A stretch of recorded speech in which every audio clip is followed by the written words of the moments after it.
ان اللہ لا یستحی من الحق، کہ اللہ تعالیٰ حق بات بیان کرنے سے حیا نہیں کرتے۔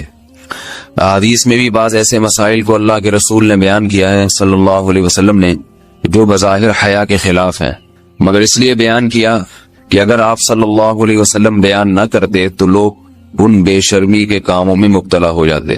اسی وجہ سے میں بھی یہ ہمت کر رہا ہوں کہ ایک اور ایسا گناہ جس میں لوگ مبتلا ہیں اور وہ ہے حیا کے خلاف، مگر ہے بہرحال شریعت کا مسئلہ اور لوگ اس میں گناہ میں مبتلا بھی ہیں، اس لیے بتانا ضروری ہے۔ وہ یہ ہے کہ لوگ شادی کے بعد بھی آج کی نوجوان نسل زوجہ سے، بیوی سے غیر فطری طریقے سے ہم بستری کرتے ہیں۔ انٹرنیٹ پہ بےہودہ فلمیں دیکھتے ہیں، تو جو چیز انگریزوں کی دیکھ رہے ہیں کہ ان کے کلچر آہستہ آہستہ میڈیا کے ذریعے ہمارے معاشرے میں بھی آ رہا ہے۔ اللہ کے رسول صلی اللہ علیہ وسلم نے لعنت فرمائی ہے، ایک روایت میں ہے کہ اللہ اس کی طرف دیکھے گا نہیں کہ جو اپنی زوجہ سے پچھلے راستے سے ہم بستری کرے گا۔ یہ بیماری بھی، یہ گندگی بھی لوگوں میں پھیلتی جا رہی ہے، خاص طور پہ جن کو لڑکوں سے بدفعلی کی عادت پڑ جائے تو وہ زوجہ سے فطری راستے سے ہم بستری نہیں کرتے۔ اللہ نے فرمایا کہ نساؤکم حرث لکم، یہ تمہاری زوجات ہیں، بیویاں ہیں، یہ نسل بڑھانے کے لیے ہیں، تو اسی راستے میں انسان اپنی خواہش کو پوری کر سکتا ہے جس راستے سے نسل بڑھتی ہے۔ اس کے علاوہ کسی اور راستے سے اپنی خواہش کو پورا کرنا یہ حرام ہے، گناہ کبیرہ ہے، گندگی ہے۔ ہمارے پاس کیسز آتے ہیں، ایک پاک دامن لڑکی کی شادی ہوتی ہے، لڑکا بھی بظاہر بڑا نیک، لیکن کیا ہے، لڑکا چونکہ ٹھرکی ہوتا ہے، شہوت کا درندہ ہوتا ہے، تو وہ یہ نہیں دیکھتا کہ میں اپنی بری خواہش مٹانے کے لیے میں اپنی زوجہ کو غیر فطری طریقے پر مجبور کیسے کر سکتا ہوں، تو مجبور کرتا ہے پھر اپنی بیوی کو۔ اس میں جو عورتیں زیادہ پاک دامن نہیں ہو، نیک نہ ہو، یا ان کو یہ ڈر ہو کہ طلاق ہو گئی تو ہم کہاں جائیں گے، وہ پھر اپنے شوہر کے ساتھ اسی غیر فطری طریقے پر آمادہ ہو جاتی ہیں، اور اس کا عذاب اور اس کا وبال یہ ہوتا ہے کہ کچھ دنوں میں ان کو بھی اسی کی لت پڑ جاتی ہے۔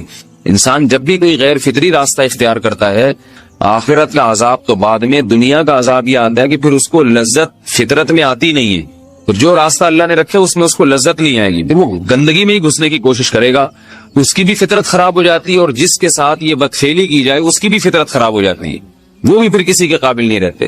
تو اپنے جان پر رحم کرنا چاہیے۔ ہم انسان ہیں، ہم درندے نہیں ہیں، ہم گھوڑے نہیں ہیں، ہم گدھے نہیں ہیں، ہم جانور نہیں ہیں، ہم انگریز نہیں ہیں۔ انگریز نے تو حیا اور شرم کی تمام حدود کو توڑ دیا ہے، وہ تو درندے بن چکے ہیں۔ ہم تو درندے نہیں ہیں، ہم تو حلال کھاتے ہیں، پاک صاف رہنے کی کوشش کرتے ہیں، تو ہم ان کی جو کلچر دیکھ کے ہم ویسے درندے بننے کی کوشش کیوں کریں؟ تو یہ بہت بڑا وبال ہے، بہت بڑی برائی ہے جو ہمارے معاشرے میں آہستہ آہستہ جڑ پکڑتی جا رہی ہے، اور اس سے بیماریاں بھی پھیلتی ہیں۔ غیر فطری طریقہ ہے، بیماریاں بھی پھیلتی۔ ایسے کیسز آتے ہیں کہ جناب وہ مرد مجبور کر رہا ہے بیوی کو، اور وہ بیوی جو ہے ساتھ نہیں دیتی تو پھر اس کو طلاق کی دھمکیاں دیتے ہیں، ایسے کیسز بھی آتے ہیں۔ اور یہ بھی آتا ہے کہ مرد جب اپنی بیوی کو غیر فطری طریقے پر مجبور کرتا ہے، بیوی آمادہ نہیں ہوتی، تو مرد پھر یہ دھمکی دیتا ہے کہ بھائی میری خواہش تو تم سے پوری ہوتی نہیں ہے، پھر میں دوسروں کے پاس جاؤں گا۔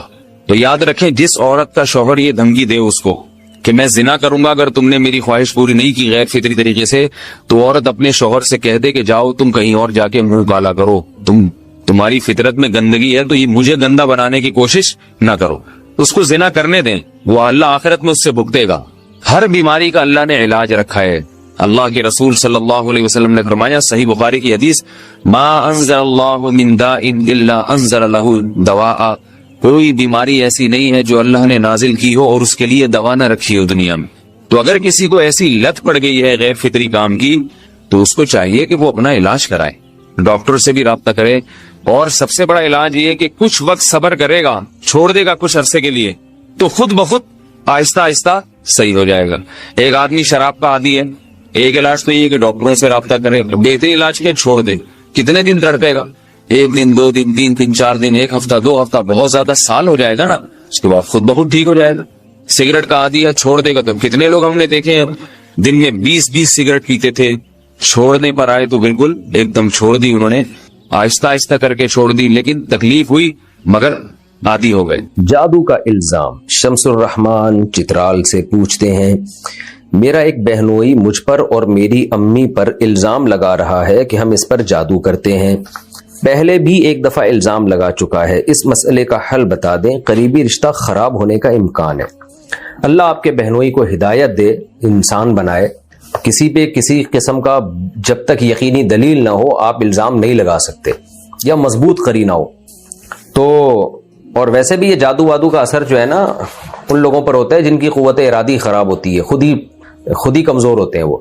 پیغمبر پہ صلی اللہ علیہ وسلم پہ جو جادو کا اثر ہوا اس کی حکمتیں کئی بار بیان کر چکا ہوں کہ وہ تو اس لیے تاکہ لوگ آپ کو جادوگر نہ سمجھیں.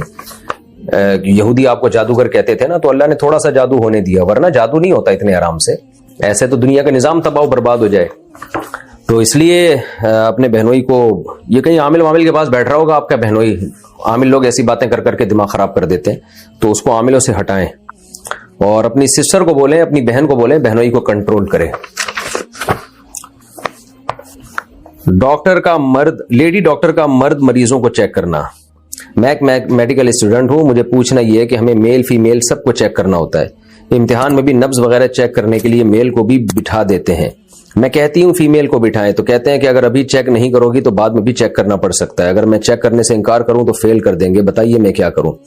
اللہ کا خوف چونکہ ہمارے ہاں ختم ہوتا جا رہا ہے، بس دنیا ہی سب کچھ رہ گیا ہے، اللہ کے حکام کو پس پش ڈال دیا ہے.